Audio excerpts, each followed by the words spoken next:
Hi there and welcome to another video from me, the History Tutor, and this time I'm tutoring you through the Edexcel iGCSE topic of the Cold War, and we're going to be looking at the Hungarian Uprising and trying to explain two effects.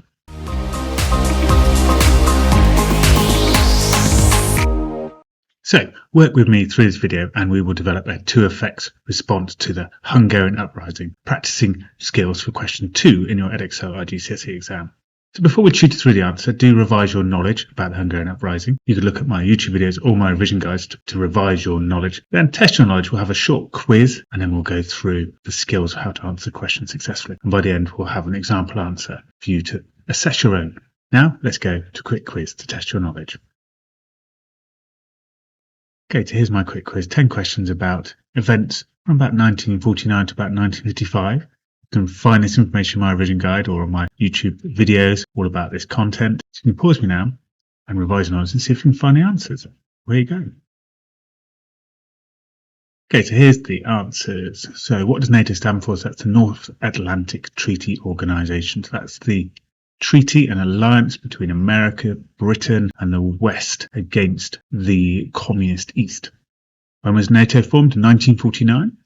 It might not be a coincidence that the Berlin blockade had just taken place, the first aggressive actions of the East to try and take land, and also Russia had developed their atomic bomb around this time.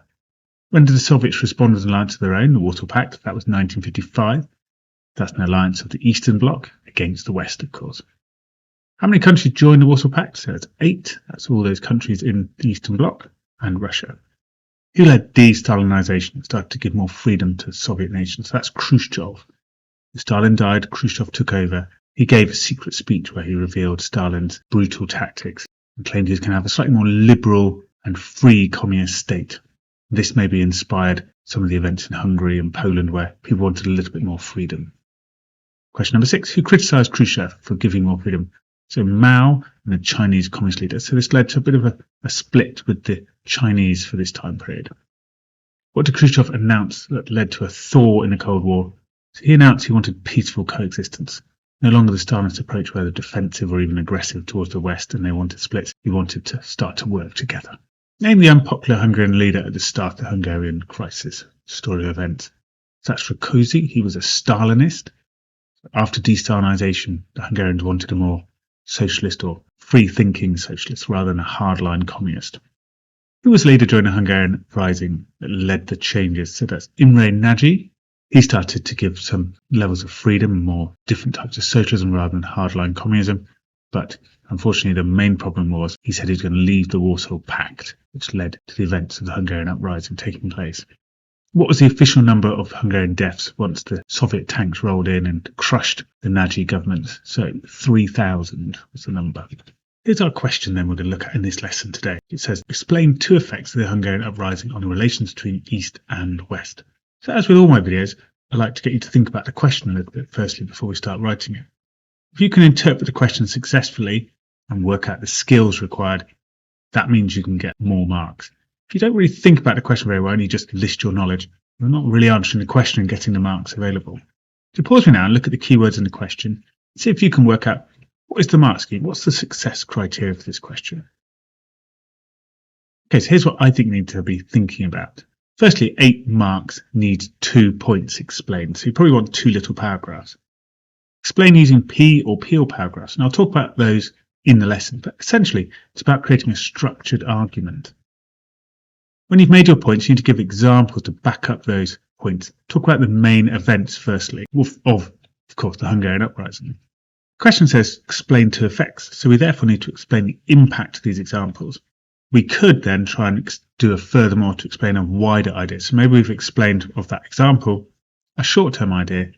Maybe we could talk about a more long-term idea. So we've been a bit more analytical and done a furthermore. That might be a nice way of showing off to the examiner to get top marks. Let's plan our answer now. So what I've said is we need events of the Hungarian Uprising and then impacts. So have a look through your notes now and list some events and then give the impacts of them. You can do this in the revision guide if you've got my revision guide, or you can do this on paper now, or just have a good think about it. Okay, pause me now and away you go. Okay, so here's what I've said. I've said first event is the Polish and the Hungarians both had uprisings after Khrushchev gave his secret speech, his de-Stalinization. This suggests they more freedom wanted by the people.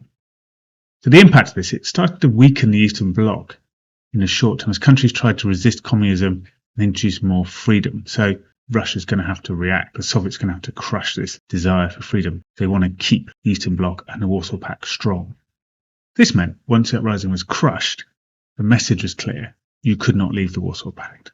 So in 1968, of course, the Czechs, when they did their Prague Spring, were very clear they were not leaving the Warsaw Pact. Next event, Khrushchev ordered Soviet tanks into Budapest. Many were killed and 26,000 people put on trial. Of course, the impact of this is undermines the idea of peaceful coexistence. Khrushchev showed he could also be like a Stalinist. He wasn't necessarily a peaceful leader. What did the West think about this? Maybe they couldn't trust him to be peaceful. It's how do we structure our paragraph? I mentioned earlier about having a P or a Peel paragraph. So this is what the writing frame for this looks like. So we're going to say, firstly, the Hungarian Uprising impact of relations between East and West because I'm going to set up a point of argument. Then we're going to back up that point with an event. For example, and give an event.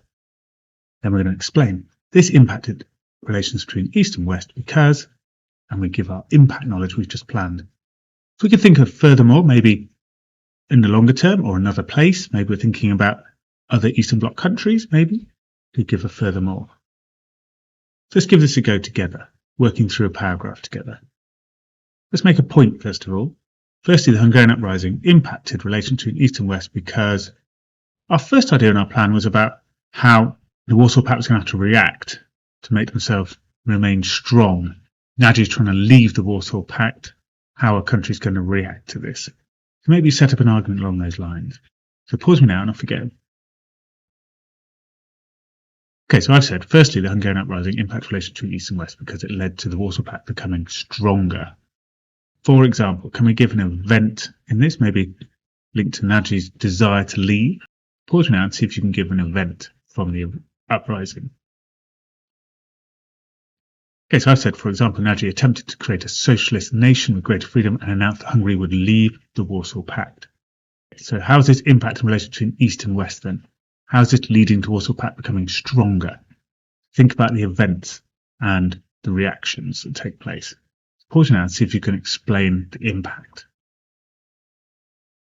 Okay, so I said this impacted relations between East and West because Khrushchev had Naji arrested and replaced him with Kadar, a communist hardliner. This meant the Warsaw Pact became stronger against the West as Hungary was once again a committed member of the alliance. Now, it's obviously missed out some of the events and the violence and things like that, but that's fine. We're doing event and then impact. They don't have to necessarily tell a story in order. Let's think about furthermore. How is the uprising being crushed, sending a message out there? The Warsaw Pact is strong. Remember how we talked about the Czechs as our example and the future long-term impact of this. Of course, now, see if you can think of a furthermore, let's make a bit more long-term impact about the strength of the Warsaw Pact.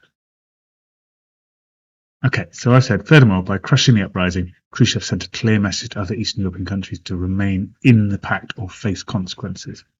This led to the Czechs making it clear they would remain in the alliance during the Prague Spring of 1968. As a result, relations between East and West worsened because the Warsaw Pact became a stronger Soviet-controlled alliance, opposing NATO in the West.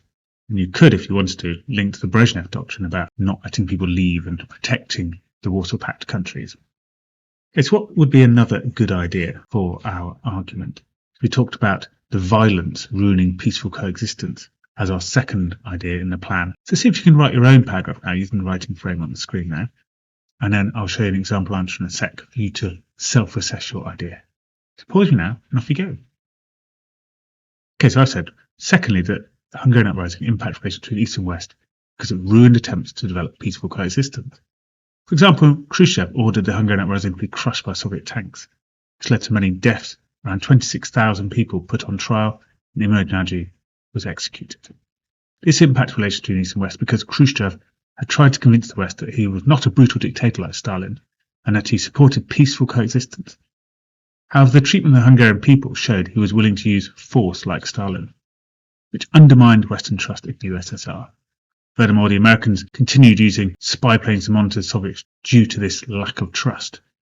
This contributed to the shooting down of the Gary Powers U-2 spy plane and helped bring about the end of the Thaw Paris Peace Conference in 1960.